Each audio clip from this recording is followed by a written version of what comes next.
Shalom and welcome to Jerusalem Dispatch, ICEJ UK Live.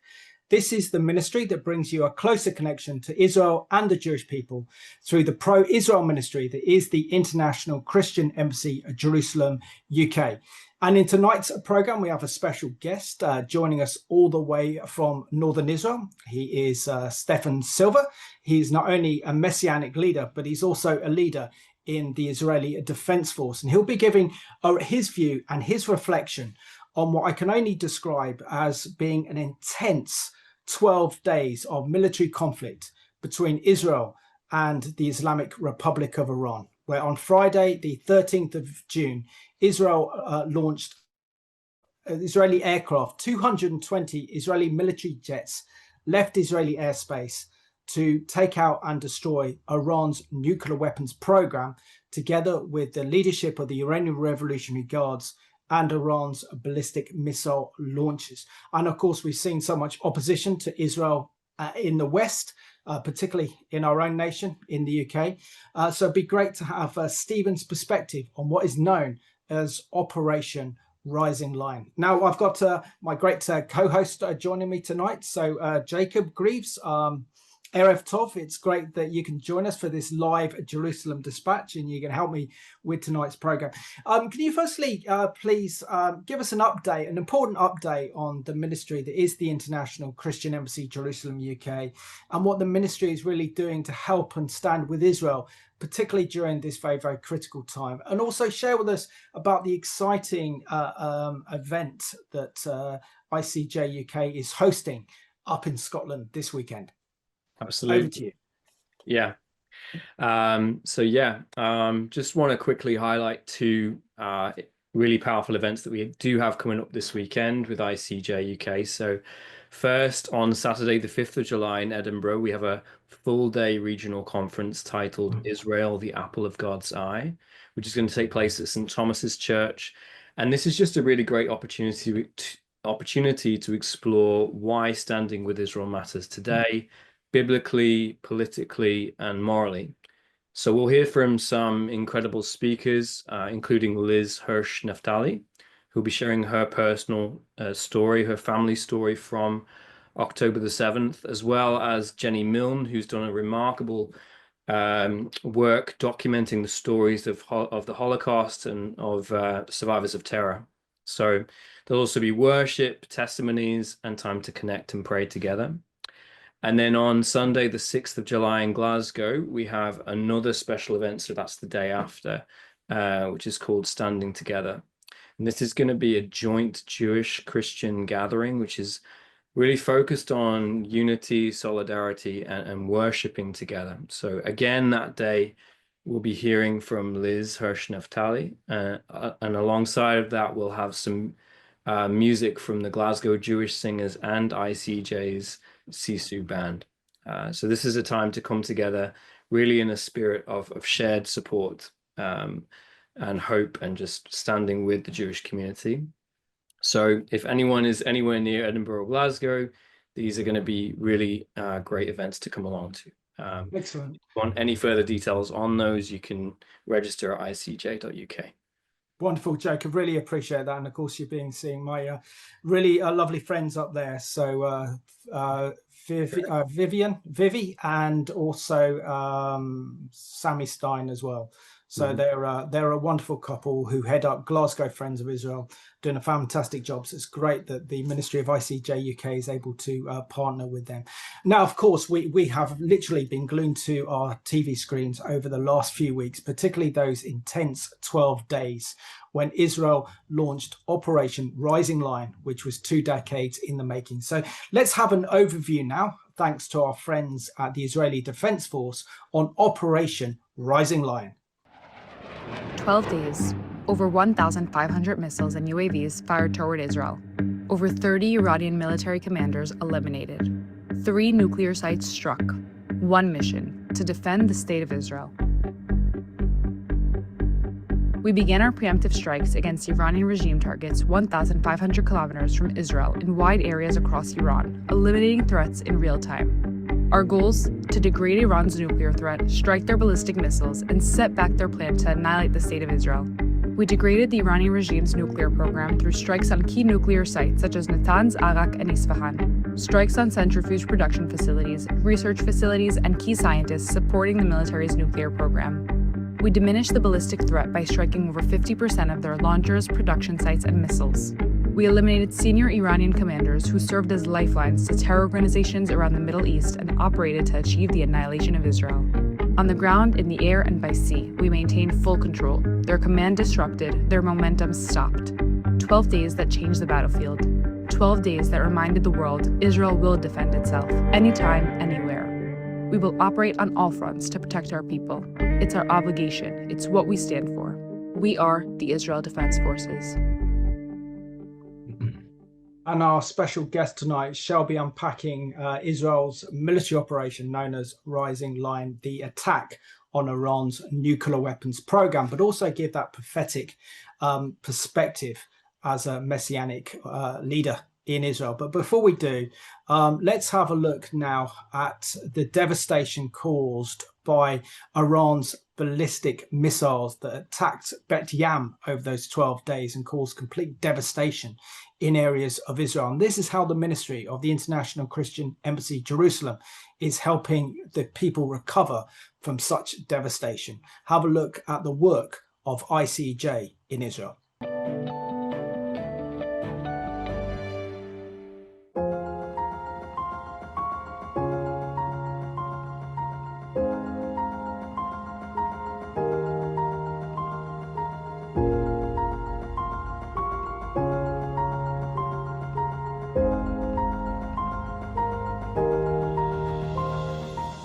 Today we're in Batyam.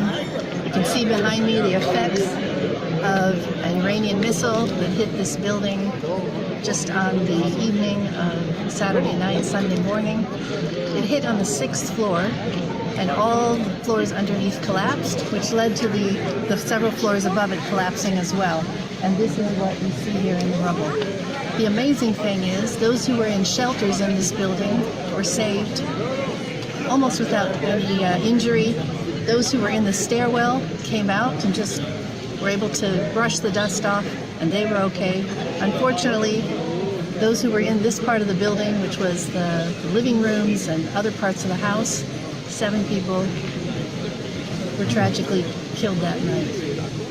We're here today to witness what's happened, and more than 1,500 to 2,000 people today are without homes and have been evacuated into hotels. We'd like to see what we can do to help them.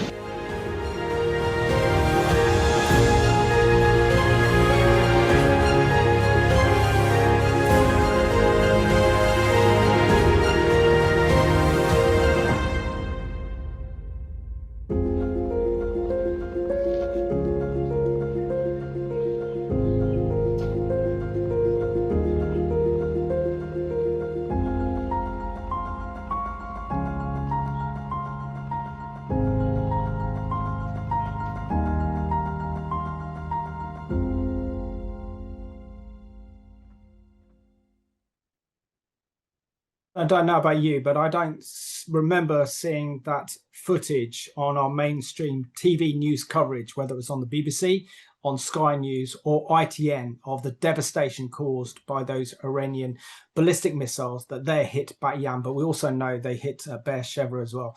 Just to remind you, tonight we are live and interactive, so if you have any questions that you'd like to ask Stephen, please do. I'm just going to pass over now to Jacob, who can pray for tonight's proceedings, and also discuss the wonderful and impressive biography of our good friend Stefan Silva. Over to you, Jason. Right. Yeah.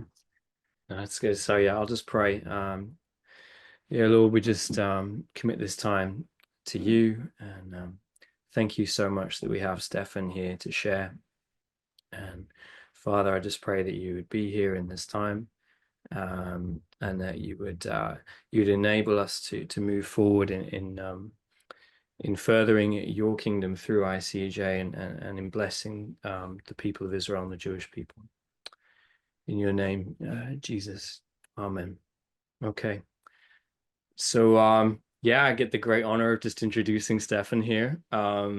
Stefan Silva was born in Auckland, New Zealand, immigrated to Israel in 1992 with his family, now serves as a pastor at Kerem El, God's Vineyard, an indigenous, vibrant Hebrew-speaking congregation located in the center of Haifa.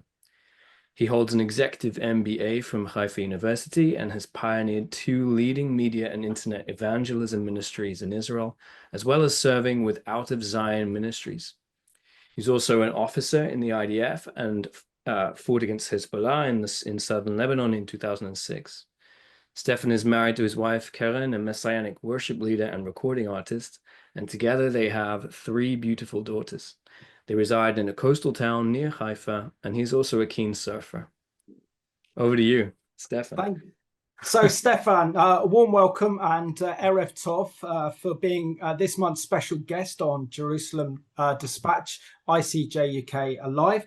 I know it's late over there as well. So what is it now? 10:13 Israeli time. So we really appreciate you joining us tonight, and I'm sure our viewers will get a lot from what you have to say. Stefan, it's incredible to think that the last time we did a live Jerusalem Dispatch with you was in July of 2022. And it's extraordinary to think what has happened over those past 3 years. It feels like a different Israel. It certainly feels like a different world that we're living through. But can you just remind our viewers, please, and myself as well, of how you came to faith in Yeshua, and tell us about how he led you into the ministry to become a messianic leader and a pastor, but also share how you served with distinction in the Israeli Defense Force as an officer, and even now you're a reservist and you took part in the operations after the horrors of October the 7th. Yeah, well, good evening, everyone. Thank you, Simon. It's wonderful to be with you. And the distance is geographically far, but thanks to Zoom and all this technology that we have today, then it shortens it.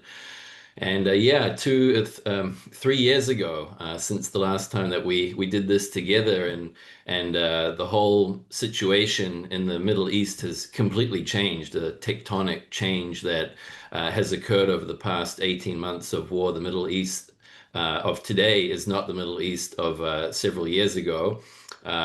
Like was mentioned in the bio, I was not born here in Israel. I was born in New Zealand. When we immigrated to Israel in the summer of 1992, it'll be 33 years at the end of July, Israel had just ended the war, the Gulf War, which it wasn't really a part of, but there were Scud missiles being launched at Israel from Iraq by Saddam Hussein at that time, but not nearly as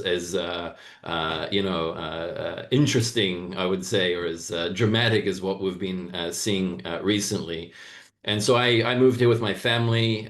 God basically called my parents to move here. I grew up here and learned the language, and eventually went and served in the military, which is required for all men and women in Israel. 3 years for men, 2 years for women.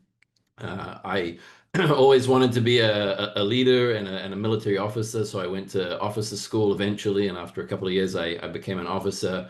And actually towards the end of my service, I was kind of not walking entirely in my faith with Yeshua, even though I had been brought up as a believer most of my life.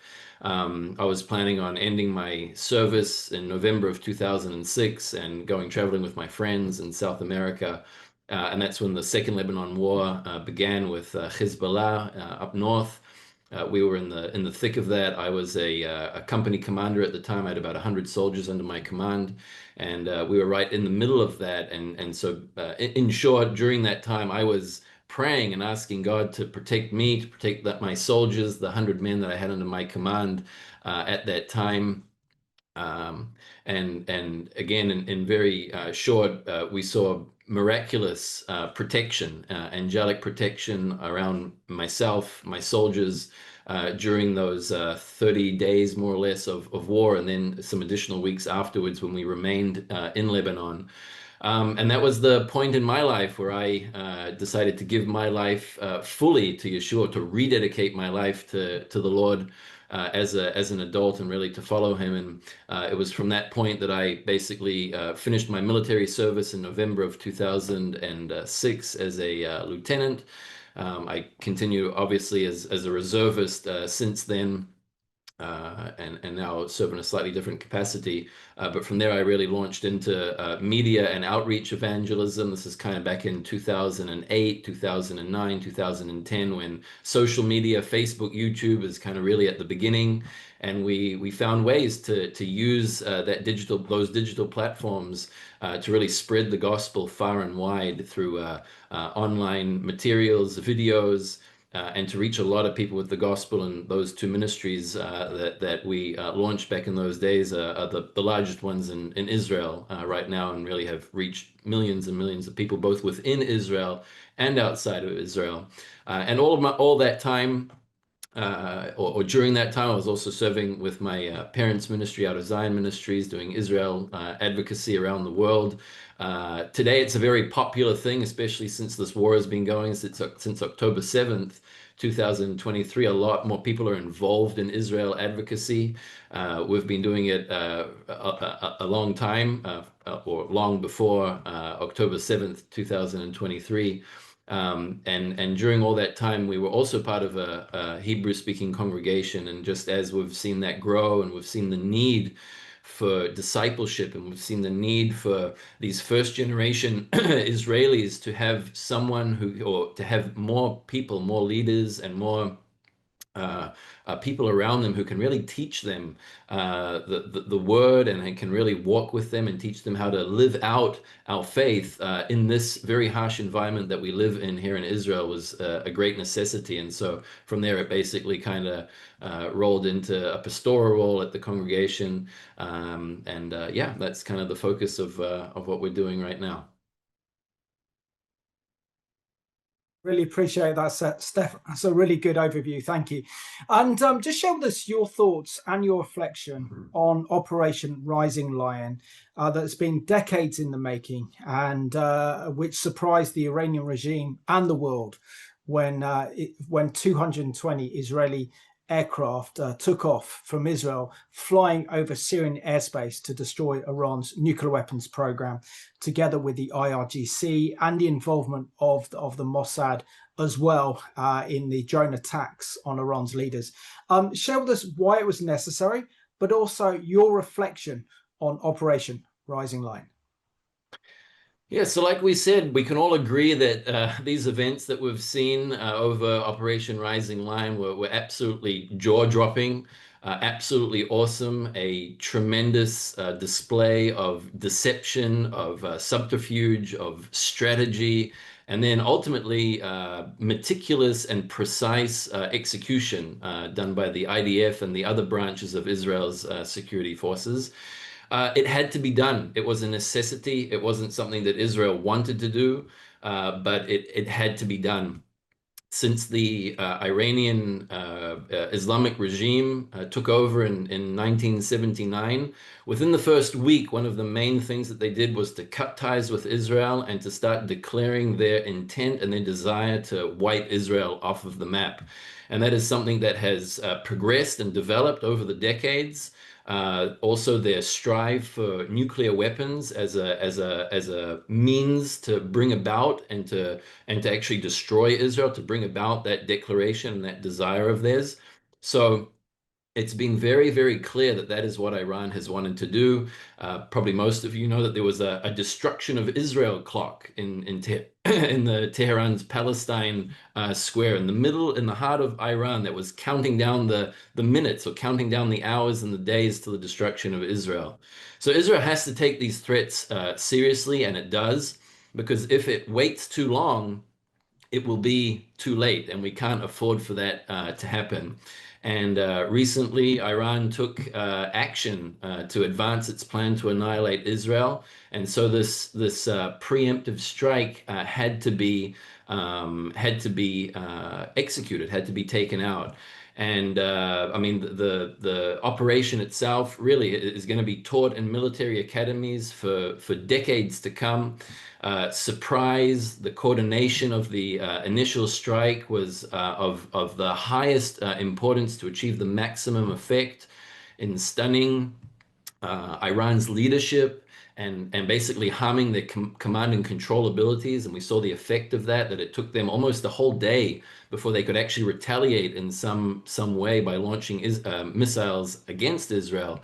And that was because of the confusion and the disarray that was going on within the Iranian ranks due to this coordinated strike. There were actually a number of operations taking place simultaneously. So the overarching one was Rising Lion, but there were two others that were given names as well. One was called Operation Red Wedding, which was the operation to take out the senior military officials of Iran and the IRGC officers, and we saw that in the video as well. Over 30 of them were eliminated altogether. Some, not all of them were on that first night or on that first initial attack. Some were a bit later on, but that was the intent, to eliminate the senior military and IRGC officers. So that was one operation. The second one, called Operation Narnia, interestingly enough, also connected with a lion, perhaps, was to take out the nuclear scientists who were obviously leading and developing the nuclear program, which was designed essentially to destroy Israel. So the coordination was amazing. It was down to the seconds almost, when simultaneously air missile defense batteries, dozens of senior officials, missiles, missile silos, and nuclear sites all felt the long arm of Israel's security forces at once. And like I said, this strike has been absolutely amazing. Nothing like it has happened in the history of warfare, in known warfare to mankind. So very, very impressive. A lot of planning, a lot of training and exercising has gone into this over years and even decades, all preparing for this one moment. And praise God that when it came about, it was done in a very successful way. Incredible. And there's a brilliant Israeli series, I think, on Apple TV called Tehran, which does really show the penetration of the Mossad within the Iranian regime. I think they're going to have to write a completely new script for their next series after what Israel achieved during Operation Rising Lion. But there's definitely that theme of the lion, and we know that the lion of the tribe of Judah has come to Israel's defense. Stefan, can you just share with us the incredible covert operation, this time carried out diplomatically, between Benjamin Netanyahu, the Israeli Prime Minister, and that of President Trump, in terms of President Trump's visit to the Middle East, where he met with the leaders in Saudi Arabia, Qatar, United Arab Emirates, snubbed Israel, and there was a lot of condemnation for Trump for not visiting Israel.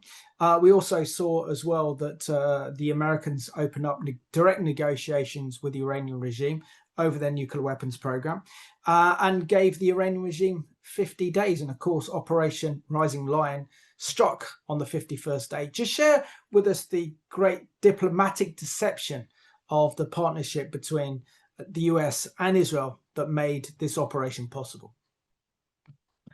Yeah, so it was very clear that the deception began months ago, even in April, when Netanyahu went for his flash visit to Washington, D.C. I think while he was actually in Europe at the time, he went straight to Washington. And it was spoken about that it had to do with negotiations with Hamas and the release of potential release of hostages back at the time. Now we know that Israel wanted to execute the strike right after Passover, waiting for the Passover holidays to finish, and then to go ahead with the strike. But it was decided, for various reasons, I guess, not to. And after that, as time progressed, then we saw both the American government, like you mentioned, and the Israeli government engaging in all kinds of different strategies to confuse the Iranian regime. And, deceit is a very important aspect of warfare. I believe it was Sun Tzu who wrote that all warfare is based on deception.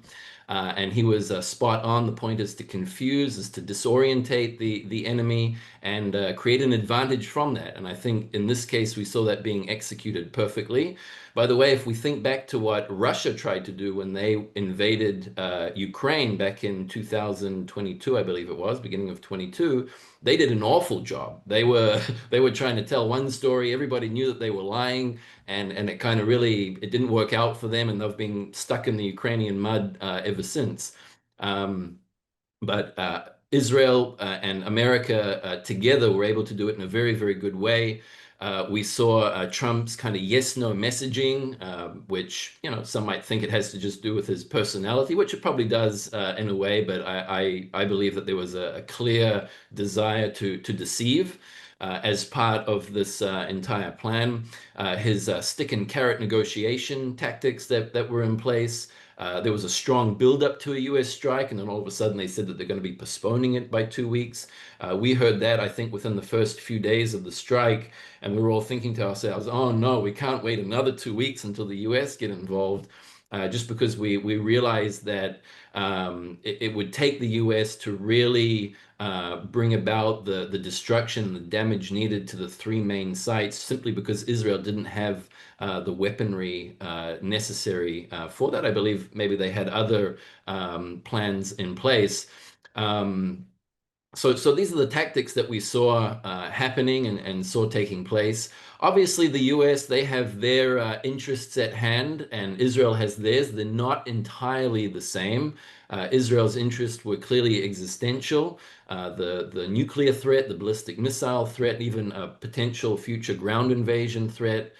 For the US, it's more geopolitical in the region, maybe even personal for Trump himself. The Abraham Accords, Iran's hindrance for that moving forward, through the nuclear program and the nuclear threat and the regional terror proxies in the region. But by all means, the plans and the way that it was coordinated to deceive Iran and to not allow them to be ready. You know, it wasn't by chance that the senior Iranian officials felt comfortable sleeping in their homes on the night of the attack, and that was a big contributor to the success of this initial strike, that they felt safe. They felt like nothing was going to happen, and therefore they slept at home, and therefore they could be targeted in their homes, and the rest is history. So very, very well planned deception, key element of warfare, and the US and when Trump and Netanyahu with Israel pulled it off really, really well. And how important was it, Stefan, that Israel won air superiority? Because what we saw over the skies of Tehran to take on the Iranians' air defense missile systems, to take them out, and then to have complete air superiority to carry out those missions over Iran, targeting key military and nuclear sites, which is a complete contrast to the Iranian regime that deliberately target Israel's population centers. I mean, it can only be compared, can't it, to Israel's incredible air superiority that Israel won during the Six-Day War of June 1967. And the other miracle I think we have to bring in the fact that not one Israeli pilot was shot down. True. Air superiority is key for any military campaign. It was actually a major point of failure for the Nazis in World War II. They weren't able to obtain air superiority over Britain because and that they failed at that in the Battle of Britain, and that was one of the main turning points in the war. They weren't able to gain that air superiority. They eventually ended up losing it, and then they ultimately lost the war and were defeated. And so air superiority is key. Israel realized that. That was one of the main keys in the initial strike. The corridor or the flight path that the Israeli jets flew from would take them from Israel over the Golan Heights into Syria, the northern part of Syria, over the northern part of Iraq, and from there straight into Iran. And that corridor was essential to have to be clear, to have a clear flight path for the jets for the fighter jets to get into Iran, also for refueling and for other aspects of the operation as well. Obviously, in Syria, the air superiority was achieved in late December of last year when Assad's regime collapsed. If you remember, then there were many, many strikes, multiple strikes by the Israeli Air Force, targets all over Syria.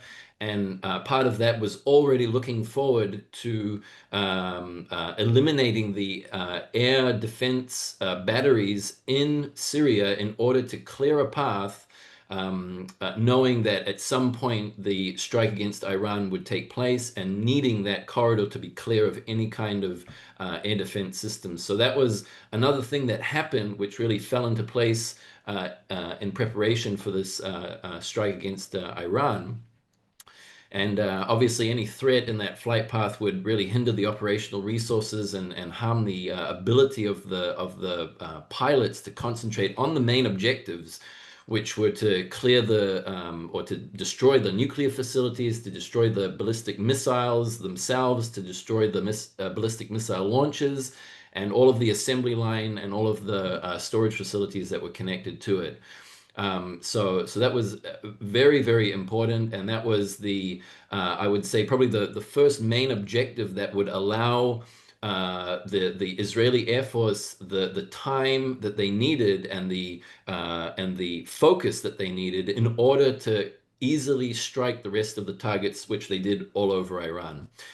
So very, very important, and they did the Israeli Air Force, along with the agents on the ground and other means that they had to their disposal, were very, very successful in creating that air superiority, and that was one of the key factors that led to the success of this operation. Excellent. And Stefan, can you just give us your insight into the intelligent assessment that the IDF would have had, the Prime Minister would have had? I know you might be privileged to that information.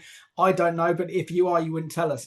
But give us the intelligence assessment of why Israel decided to strike on Friday, the 13th of June, and how close was the Iranian regime to nuclear breakout? Because I had heard from various media reports that the Israelis believe that the Iranians were very, very close to a nuclear breakout. They were very, very close to giving small nuclear devices known as a dirty bomb to their terror proxies to attack Israel or to attack Israeli interests throughout the world with nuclear weapons.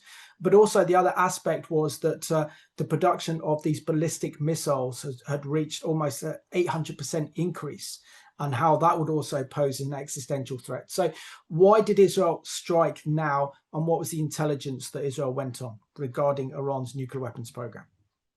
Yeah, so there were a few elements that connected together, what you would say that the stars aligned for an attack to take place now. The intelligence side, definitely, as you mentioned, the IDF had very clear and concise or accurate reports about what was going on in the Iranian program. We know this now, that the infiltration levels were very, very deep. And so they knew exactly what was going on. And the assessment was very clear that the development of the Iranian threat had become an existential threat that could be mobilized within a matter of talking about days, probably multiple days, meaning a very, very few weeks up to very, very few months. So that's the time frame that was discussed. I believe it would have been even within the weeks, especially for something like a dirty bomb, which you mentioned. The uranium that Iran had was enriched to levels of 60%. So that uranium could have been used for something like a dirty bomb. It wouldn't have had the same effect as what a full military grade uranium fission bomb would have had, but it would create enough damage and contaminate an area in a way which would be obviously devastating for a small nation like Israel. The elements that came into account in the intelligence reports had to do with first of all, the ballistic missiles. So the ballistic missiles served as a weapon arsenal in and of themselves, and we saw the effects of that during the 12 days of war and last year during the attacks as well. But they also served as the vehicles through which to launch any future nuclear warheads to Israel. So they had a twofold usage. The nuclear program itself, which they realized that Iran was clearly moving towards higher grades of uranium enrichment, and also the weaponization of key elements and key components that were required in order to take that uranium and make it into an actual bomb that can be detonated. There was a third element as well, or a fourth element, which had to do with additional ground invasions of Israel through the proxies. That may have weakened somewhat due to Hezbollah's significant weakening and Hamas's also, but there still are not a small amount of Hezbollah terrorists in Lebanon. There still are proxies in other regions as well, and so that could definitely also be a potential threat in the future. And just the plan to destroy Israel it reached a point of no return. At the same time, so that was on the intelligence side. At the same time, in terms of Israel's military and just readiness, preparedness, it was at a peak. Israel's military has been exercising and practicing for this exact scenario for a long time, for decades, and even more intensely in recent months. IAF pilots have been interviewed, and they have said that especially in the months April and May, they were doing constant exercises of flights, not obviously to Iran, but simulating a flight to Iran and simulating the strike plan that was in place. So Israel's military was in high readiness. Okay, and the third element has to do obviously with the international stage, and here the coordination and the support of especially the United States is key, and that is something that hasn't really been in play for the past few years. And so all of these things, these three elements combining, the intelligence, the preparedness of the military, the Israeli military, and the support and coordination with the United States and the United States military allowed for a short window of opportunity that may not be repeated in the future. And so as these elements came together, along with the timing and the realization that Iran could develop a bomb very, very quickly, the decision was made to go ahead and to make this preemptive strike. I mean, firstly, we're so grateful that Israel's done this, because the German Chancellor described Israel's actions of doing the world's dirty work. Yeah. And so Israel, again, is saving humanity and the world from a potential nuclear holocaust. But sadly, Israel doesn't get the thanks or the credit that she deserves. Show us how we're really seeing the move of God here and God's providence, because had the Iranian regime got that close to developing nuclear weapons that they were on the verge of a nuclear breakout, and if it wasn't for October the 7th, the Iranian regime would still have a terror proxies in place, namely Hamas in Gaza, Palestinian Islamic Jihad in Gaza, plus also Hezbollah, the jewel in the crown of the Iranian regime, with the hundreds of thousands of rockets in southern Lebanon, together with the IRGC with 90,000 troops and militias under their command in Syria, the Houthis as well. Plus, we've seen the devastation of Iran's ballistic missile threat as well.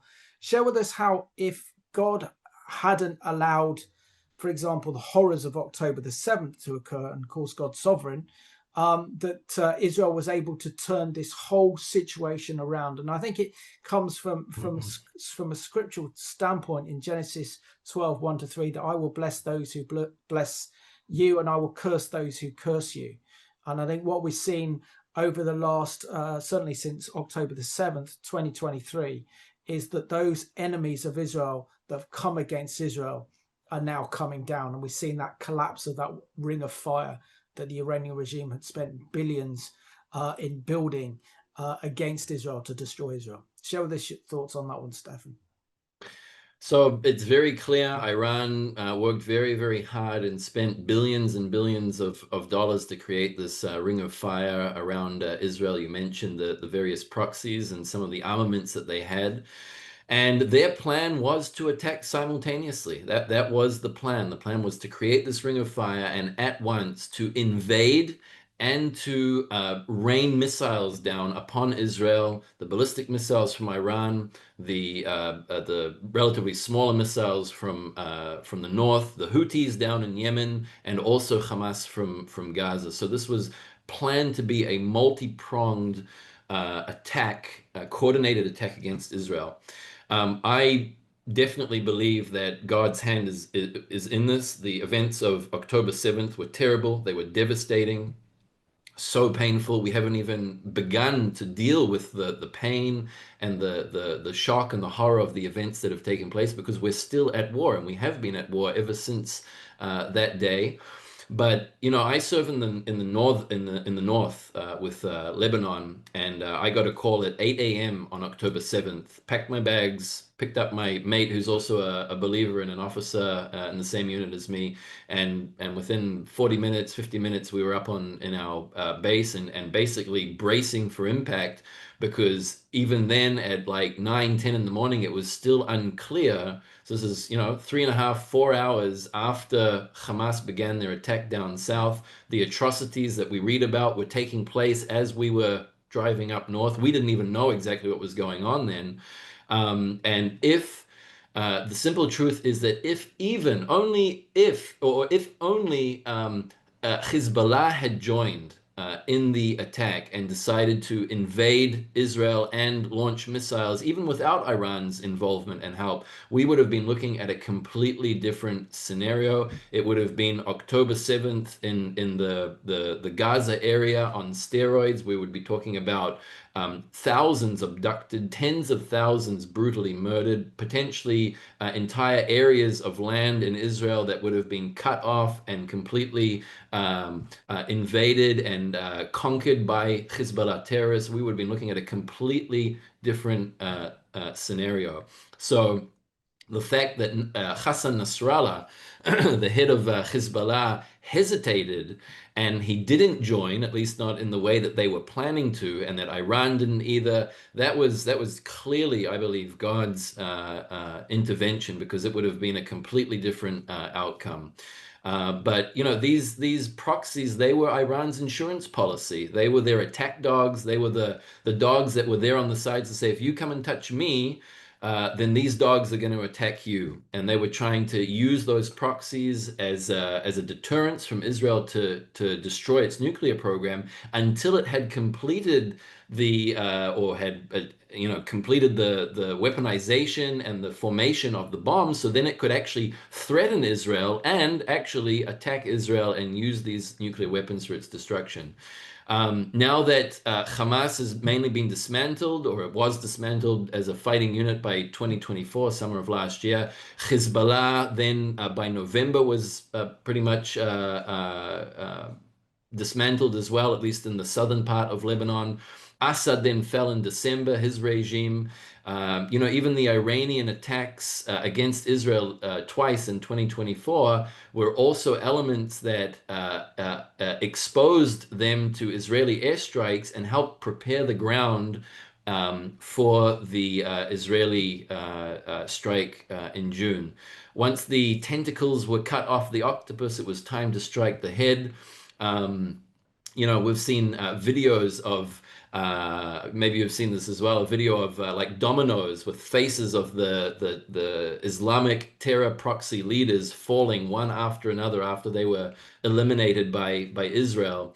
And that essentially is what has happened. And I believe it's God, it's the Lord who pushed those, you know, those dominoes and is causing them to fall. I think it definitely is a miracle. We definitely see God's intervention. We don't know why certain things did happen and why God did allow certain things, but like you said, He is sovereign, and a greater event was prevented ultimately, because it's very, very clear what the plan was. It's very, very clear how they had prepared for it, but it's also very clear how it has been shut down one after another. Each tentacle cut off and then hitting the head of the octopus. And like you said, when nations rise and curse Israel, a curse comes back upon them. It's not only the curse of failure of what they've tried to do. It's very sad, but it's the curse of what happens to their people and happens to their nations that are in poverty and suffering and being completely what's the word? Put down by their governments, and there's no freedom, and there's no quality of life. There's no ability for these people to grow and to advance careers and to gain education and to have freedom of rights. And that's part of the curses that come upon these nations because of their attitude and stance towards Israel. No, absolutely. So I've got two more questions for you. So I'm going to give you two questions in one, if that's okay, Stefan. Mm-hmm. And then I really do want to open up to our lovely viewers, because we've got a lot of viewers tonight, and I'm sure they are itching to put their thoughts to you. So the first question I have, which is an important one, is what has been the devastation from Iran's ballistic missiles? We know that they fired over 1,000 ballistic missiles and drones at Israel. 97% I think were intercepted, but 31 hit their targets. And of course, we saw that ICEJ video, the devastation caused in Batyam. So what was it like with those rockets and missiles coming over to Israel? And the second is, where do you think we are on God's prophetic time clock? Because the days that we're living in are nothing less than extraordinary. I'd even say we're living in biblical times. Yeah, I absolutely agree. The first question, this time around, it was really scary. That's the honest truth. I don't get scared of too many things, but after those first rockets fell and we saw the level of destruction and damage and devastation, it was very scary, because these missiles, what we had up until now in the war, and going back, further to the Second Lebanon War, and in between around Gaza, the missiles coming in from Hamas, some of them even reached the Tel Aviv area sometimes. These missiles are nothing compared to the ballistic missiles that Iran was firing over. Missiles from Hezbollah, which are the larger ones, compared to Hamas, they carry warheads of between about 50 to 150 kilograms, depending which missile exactly. They have a few that they tried to fire that had more extensive range, and they may have been like 300 or 400 kilogram warheads. But for the most part, most missiles 50 to 150 kilograms of high explosives. The Iranian missiles they began at 500 kilograms of high explosive warheads, all the way up to 1,500. So these things are multiple times more destructive. Not only the payload being a lot more significant, but also the impact. These ballistic missiles, they go out of the atmosphere or into the high layers of the atmosphere, and then they come crashing down at twice the speed of sound. That's about 350 meters per second. And you've probably seen some of the videos of the impact of these missiles coming down at night, raining down and then striking the ground. And it looks kind of strange, because it's like you see it in the sky, and then within a second it's impacting the ground. And my kids asked me about that. They said, how come it's up there for so long and then it comes down so quickly? Well, it's because they're traveling so fast, twice the speed of sound, and so the impact that they make is a lot higher than the missiles being fired from Gaza and from Lebanon as well. So, all that being said, safety rooms, wonderful. Only about 50% of the houses in Israel have access to a safety room, whether it's within the house or within the floor or within the building. But a lot of homes simply don't have access to safety rooms. And these rooms, while they can prevent or keep you safe from a peripheral explosion, a direct hit nothing's going to withstand a direct hit of a 1,000 kilogram high explosive warhead. And we saw that happen, especially, I think it happened twice or three times that there was a direct impact on a safety room. The last one was on the morning of the ceasefire that hit a safety room in Beersheba and killed 4 people, unfortunately. So all of a sudden you realize these things are coming in. The air defense system is good, but it's not 100%. Our safety rooms are good, but if it's a direct hit, it's not going to be enough. And just the destruction that the radius, the extent of the destruction and damage that these missiles caused, like you mentioned, is something that we've never seen here before. We've had missiles land in Haifa from Hezbollah, and yeah, they cause damage, but not that much damage, not bringing down entire buildings. So it was very scary. We found ourselves praying a lot and just worshiping the Lord and just asking for His peace. And but it was definitely very, very different than different rounds and different strikes that we've experienced in the past, including the drones or the suicide UAVs, which also can be very precise and very destructive, but not at the same levels as these ballistic missiles that Iran has been sending in.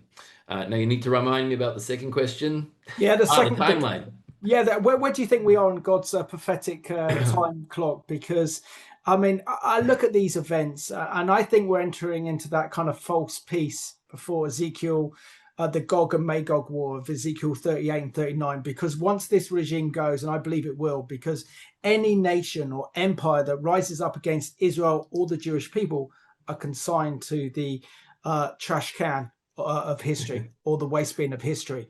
And this Iranian regime is not going to get away with that.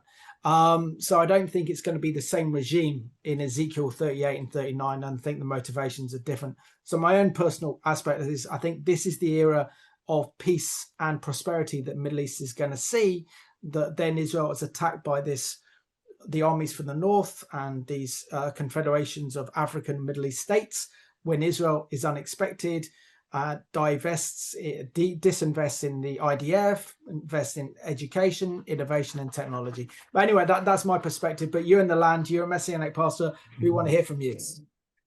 Yeah, so I would tend to agree with that in general. Obviously, this is a very broad strokes, nothing specific, but it could seem like this whole event and what Trump is trying to cook up with the Abraham Accords and all of these other nations now joining in.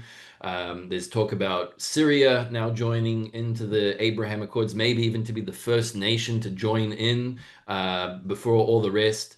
And just creating this regional peace, which, ultimately is something that we're all longing for and wanting. Who wants to live in war? Who wants to run to safety rooms all day long? Who wants to have 1,000-kilogram warhead ballistic missiles falling on your head? Nobody wants that. But it's clear that, or we know that whatever peace is going to come about, it's not going to be a peace that lasts, because no peace can last, because it's going to be based on man's efforts. And it's not going to be a peace that is made by the Prince of Peace. I think, we're all kind of looking as well to Isaiah 19, to the highway that's going to be established between Egypt and Israel and Syria, this highway of peace and prosperity that will beam out to the rest of the Middle East and to the entire world.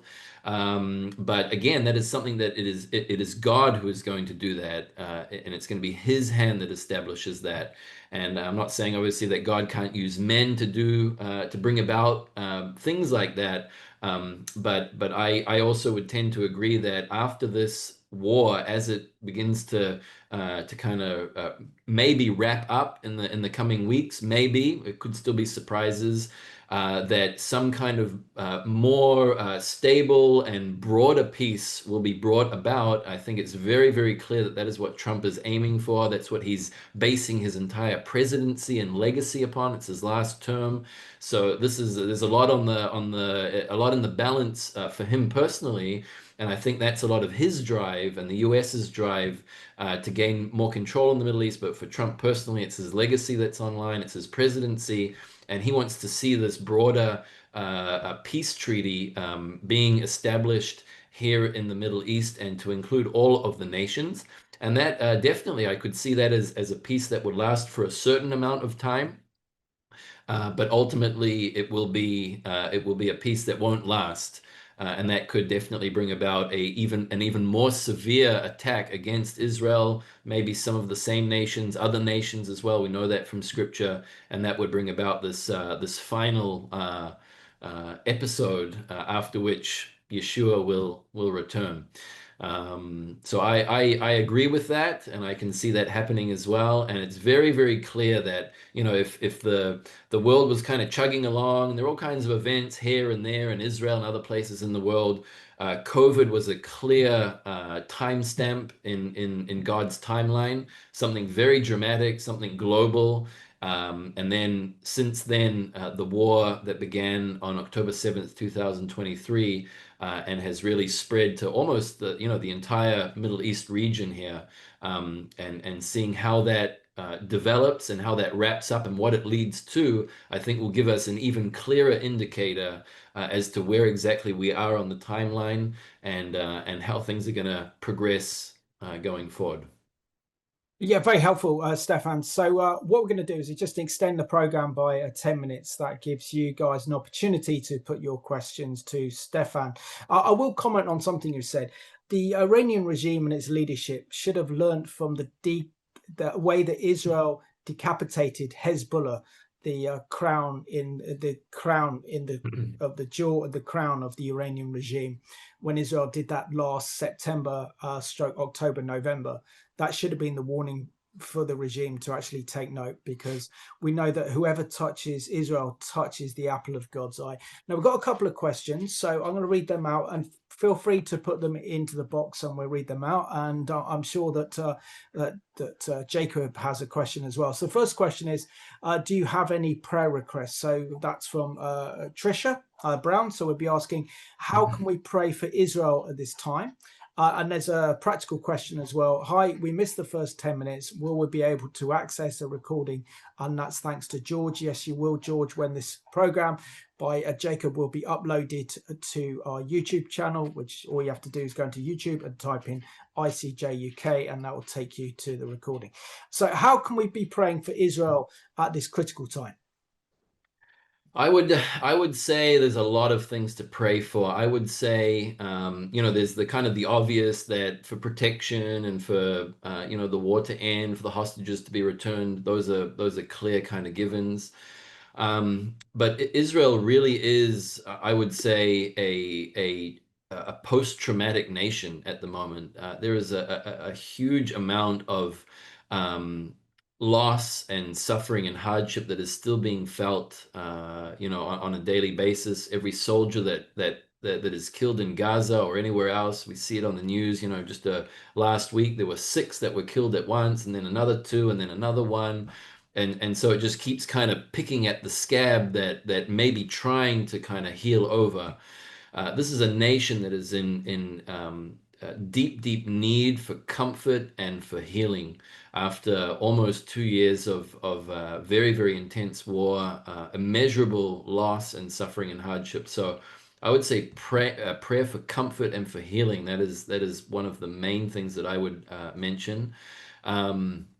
Against this spirit of this evil spirit of anti-God of Israel, anti-Messiah, anti-Israel spirit that is over the Middle East to be broken. It is something that is so beyond human logic or human any way to explain it. It clearly is spiritual. This deep hatred that is rooted, unfortunately, in many of the Islamic nations around Israel. And so just for that spirit to be broken, it is clearly something spiritual. It is not something that is merely an ideology. It is much more, much deeper than an ideology. It's spiritual, and obviously we need to fight spiritual powers and principalities with the spiritual weapons that we've been given. I would say within that to also continue praying that the head of the Iranian octopus is to be either saved or eliminated or removed. And that's not only for Israel's sake, but for the sake of the Iranian people and for the sake of the entire region. And that is for the Iranian people also to have freedom, to have true liberty, and for them to be able to go back to live their lives as it was, before 1979, which was a nation that was very free, very open, flourishing, and had excellent, excellent ties with Israel. So that's another point that I would definitely emphasize. Just for continued boldness and creativity for Israel's political and military leaders. Obviously, there's still a lot of moving plates, especially in these days that we're in right now, these negotiations.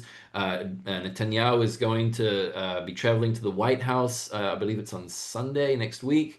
And all of this is kind of within these talks with Hamas and in the broader scope, the Abraham Accords and what is going to happen afterwards. And so our leaders, pray for our leaders for the boldness that they need, for the creativity, and also on the more sub-strategic or even tactical level, just dealing with Hamas in the still operating in several areas within the Gaza Strip. And then, the monitoring of what is going on, both in Lebanon, in Syria, in Iran, especially for all of our political and military leaders. And again, a point which is always important to really pray for, and especially during times like this where there is hurt and where there is suffering and when there is difficulty, is to continue praying for salvation of the Jewish people and of all of the peoples that live within Israel, because it's not only Jewish people that live here, for that spirit of truth and for the spirit of love and peace of Messiah to be poured out, and for hearts to be softened by these events, so that they can be ready to accept the good seeds of the gospel, the good seeds of truth, to grow and produce a harvest. I really believe that times like these are key, where people are a lot more open. There's a softening that takes place, and so just to pray into that softening, to pray into that salvation, that the Lord would really pour out His Spirit upon this nation, which is what we read will happen in tandem with these other huge events that we're experiencing right now and will experience in the future. So those are a few points. Yeah. Amen. They're very, very helpful. Now, our good friend Len Grates is watching tonight, which is great. So thank you, Len. So ask a very good question. He's asking, how is the Messianic community responding to this crisis? Yeah, so the Messianic community has been very, very involved in multiple ways. It's been wonderful to see how the local body here has pulled together with the very, very strong support from communities. I assume like the ICEJ, other global ministries that stand with Israel, that have really been supporting the local body, supplying all kinds of materials and equipment that has been needed and required.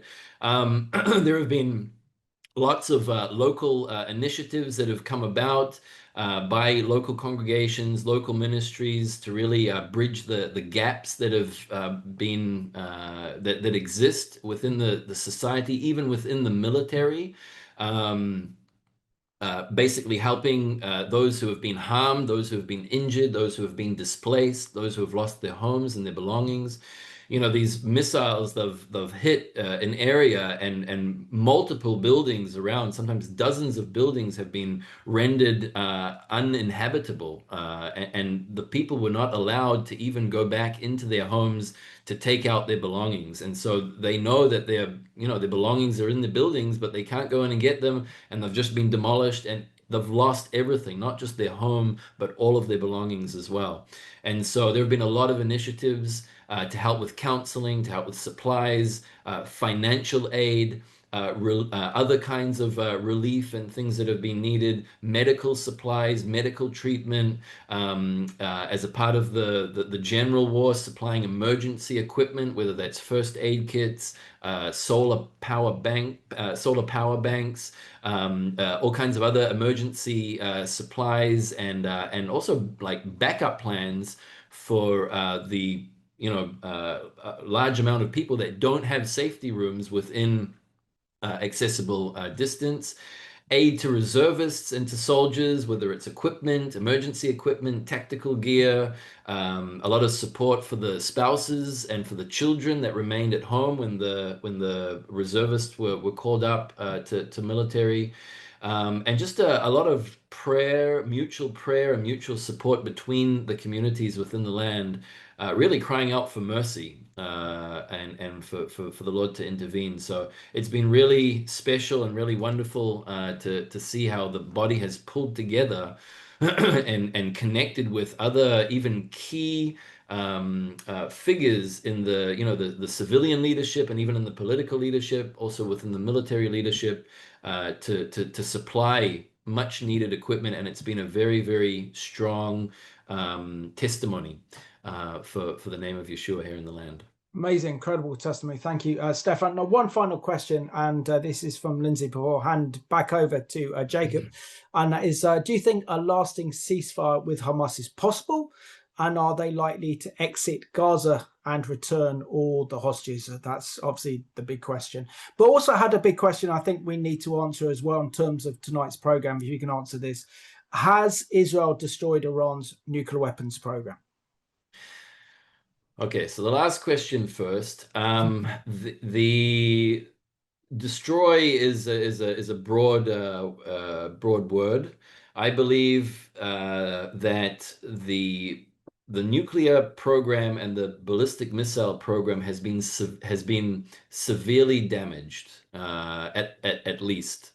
The three main sites, from what I know, are not usable again. So it's not that they can be repaired and brought back online in any way. And when you bring together the scientists and the nuclear leaders that have been harmed, along with the assembly lines, the ballistic missiles, all of the various nuclear sites, the combined effect of all of those together is a severe damaging of Iran's nuclear program that will at least push it back a good number of years, if not prevent them from even wanting or desiring or planning to come back to try and restore that in the future. I think the intelligence reports are still not clear about exactly the extent of the destruction or the damage, but I think enough damage has been done in order to remove the existential threat against Israel, which is what Israel's objective was. I think that objective has been reached, has been obtained. The extent of damage, the extent of destruction, I think, is yet to be discovered and released in the coming weeks. Ceasefire, a lasting ceasefire with Hamas? Absolutely not. The whole point of their existence is the destruction of Israel. And the mistake that our government has made over the past 2 decades is giving them another chance and another chance and another chance, thinking that it is possible to talk any kind of sense to these lunatics. When someone tells you that they want to kill you, and when you see them going and buying a knife, and then you see them sharpening that knife, and then they make several attempts to come and kill you with that knife, you must be out of your mind to think that they actually want to live next to you in peace. And that is exactly what Hamas have done. That is what their intention always has been and always will be. That is what they exist for.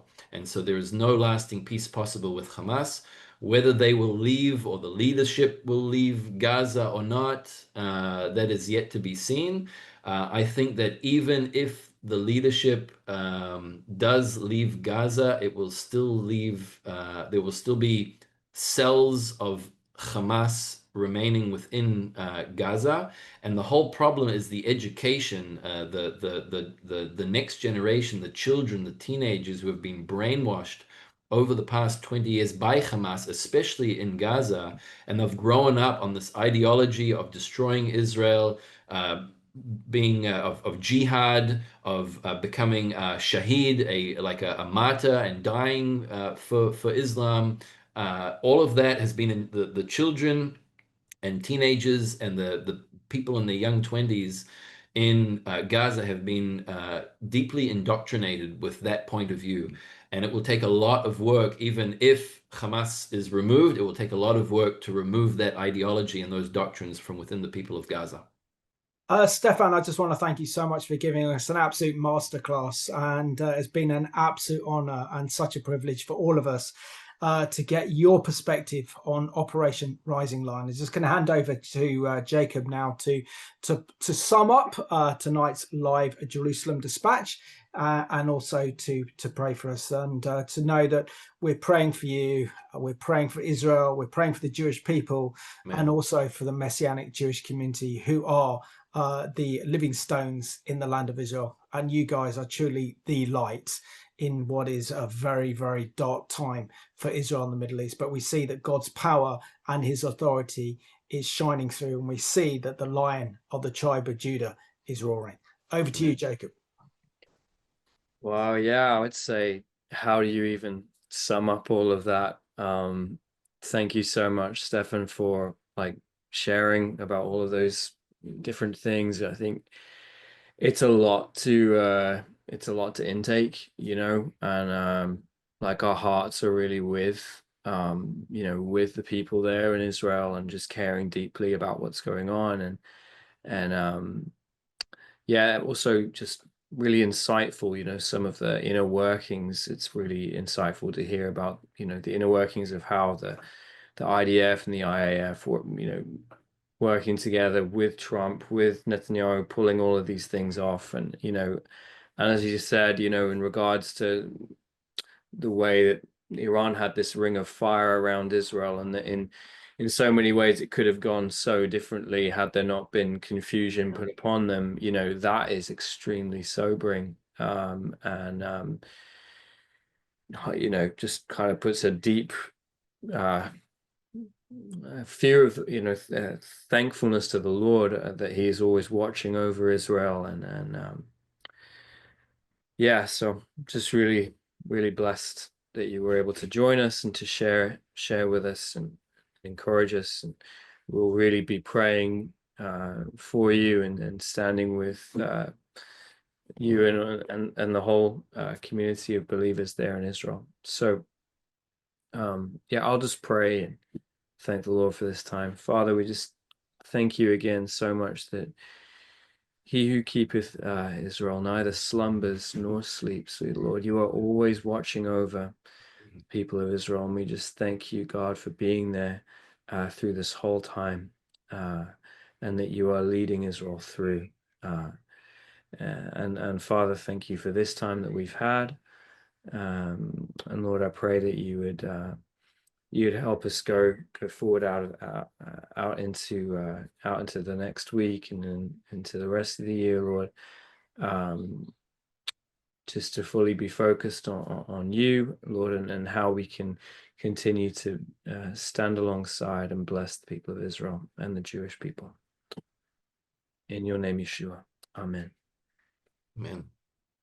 Thank you so much, Jacob. You've done a brilliant job tonight. Also, Joanne, for organising this and setting everything up, and for you at home joining us for a very special evening with Stefan Silva. And Stefan, Toda Abba, thank you very much for joining us and educating us and informing us. We need to get you onto the BBC and Sky News. You give a better analysis than anyone else I've seen on our mainstream media. So thank you. You saved it for Jerusalem Dispatch Live tonight.